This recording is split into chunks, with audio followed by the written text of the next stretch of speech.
Halo, kali ini kita jumpa lagi bersama Langkahku dan kita akan membahas mengenai pesugihan jual musuh. Seperti apakah pesugihan jual musuh? Baiklah, sebelum lanjut jangan lupa ya buat bantu subscribe dan juga like. Kita lanjut. Fenomena mistis yang masih melekat dalam budaya masyarakat Indonesia telah menjadi subjek pembicaraan dan penelitian yang menarik. Selama beberapa dekade terakhir, ada berbagai jenis pesugihan, mulai dari yang melibatkan tumbal manusia hingga tumbal hewan. Namun di antara semua pesugihan ada satu yang secara khusus mencuri perhatian, yaitu pesugihan jual musuh. Sebuah praktek yang sangat kejam dan berbahaya. Lalu apa sebenarnya pesugihan tersebut? Pesugihan jual musuh adalah praktek pesugihan yang melibatkan pengorbanan nyawa seseorang yang dianggap sebagai musuh atau penghalang dalam mencapai tujuan tertentu. Orang yang menjadi tumbal biasanya adalah musuh bisnis, rival politik, atau seseorang yang pernah menyakiti hati pelaku. Mereka yang terlibat dalam pesugihan ini percaya bahwa dengan mengorbankan nyawa musuh, mereka akan mendapatkan kekayaan, kekuasaan, atau tujuan lain yang mereka inginkan. Praktek pesugihan jual musuh seringkali melibatkan dukun atau paranormal yang memiliki pengetahuan khusus tentang ritual-ritual mistis. Dukun ini akan melakukan serangkaian ritual untuk memanggil makhluk halus dan meminta tumbal dari sang musuh. Setelah tumbal berhasil diperoleh, mereka akan melanjutkan dengan ritual lain untuk memberikan kekuatan gaib kepada pelaku pesugihan. Namun kekayaan dan kekuasaan yang dijanjikan dalam pesugihan jual musuh seringkali datang dengan konsekuensi yang sangat berat.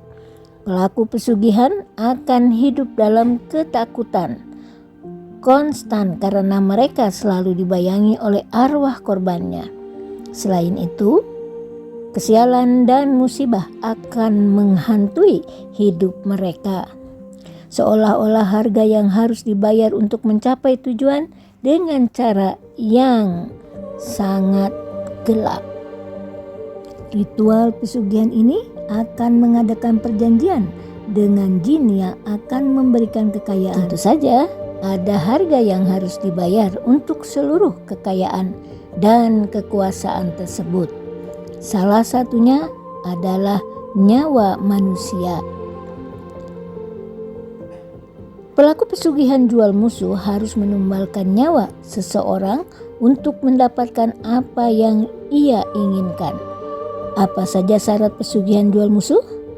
Bukan rahasia umum lagi jika ritual pesugihan seringkali meminta tumbal nyawa dari si pelaku.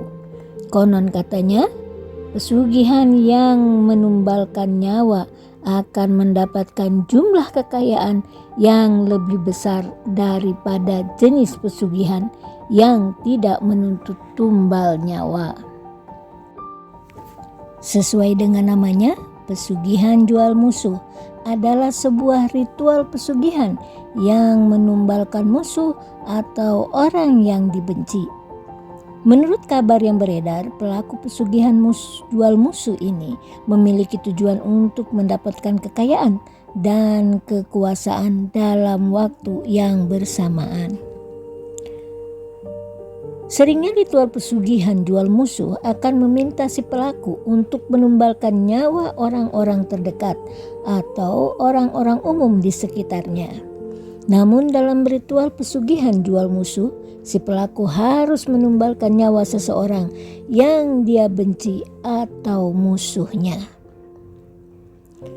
Ritual pesugihan jual musuh tidak akan berhasil jika pelaku menumbalkan seseorang yang disayanginya meskipun perasaan sayang tersebut hanya sedikit. Jadi, jika ingin berhasil, si pelaku tumbal harus benar-benar menumbalkan seseorang yang dia benci. Pesugihan jual musuh adalah mitos urban dan cerita mistis yang beredar di masyarakat mengenai ritual pesugihan dengan cara menumbalkan orang yang dibenci atau musuh demi mendapatkan kekayaan instan. Secara hukum, logika, dan agama, praktek ritual ini sama sekali tidak nyata atau fiksi, tidak terbukti, dan seringkali menjadi modus penipuan oleh oknum dukun palsu. Modus penipuan banyak maklar mistis memanfaatkan rasa dendam dan kesulitan ekonomi seseorang untuk memeras uang korban dengan dalih biaya ritual atau membeli alat sesajen. Konsekuensi hukum tindakan mencelakai orang lain, baik melalui perencanaan fisik maupun keterlibatan dalam praktek kriminal, berkedok mistis, dapat dijerat pasal pidana berat di Indonesia. Pesugihan jual musuh adalah jenis pesugihan yang menumbalkan nyawa musuh yang sudah menyengsarakan atau menjolimi hidup kita, keluarga, sehingga hanya ada rasa dendam dan sakit hati di benak Anda. Musuh bisa terhadap diri Anda sendiri ataupun terhadap keluarga Anda. Banyak orang yang memilih pesugihan ini karena banyak memperoleh keuntungan daripada santet. Jika Anda menggunakan santet, maka Anda akan mengeluarkan uang yang tidak sedikit tanpa Anda mendapatkan apa-apa dari proses tersebut selain hanya kematian target Anda. Tapi beda dengan pesugihan jual musuh. Di sini Anda akan mendapatkan uang kontan dari kematian musuh Anda. Dengan jalan menjual musuh, menjadikan musuh Anda sebagai tumbal dan menjual nyawanya kepada penguasa gaib tersebut, Anda akan mendapatkan uang terlebih dahulu dari gaib. Ritual biasanya dilakukan di dalam sebuah punden keramat. Setelah kuncen membukakan pintu gerbang gaib, maka kuncen akan meninggalkan Anda sendiri untuk menunggu kedatangan gaibnya.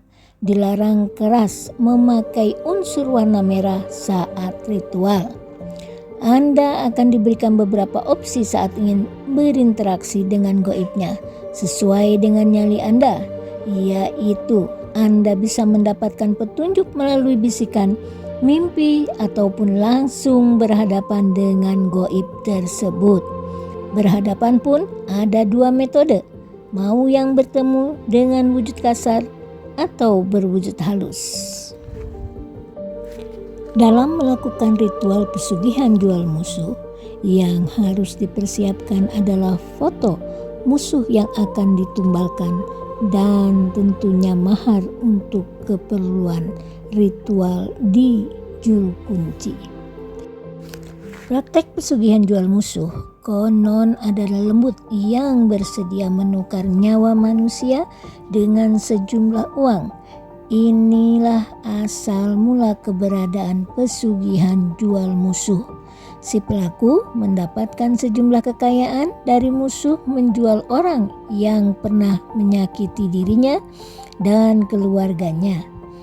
Pelaku mendapatkan 3 keuntungan duniawi, mendapatkan harta kekayaan, dendam terbalaskan, dan juga musuh disingkirkan. Dan juga tentunya adalah orang yang kita benci yang akan menjadi tumbal dari dendam kita tentunya. Sampai jumpa lagi di tempat-tempat yang lainnya. Salam.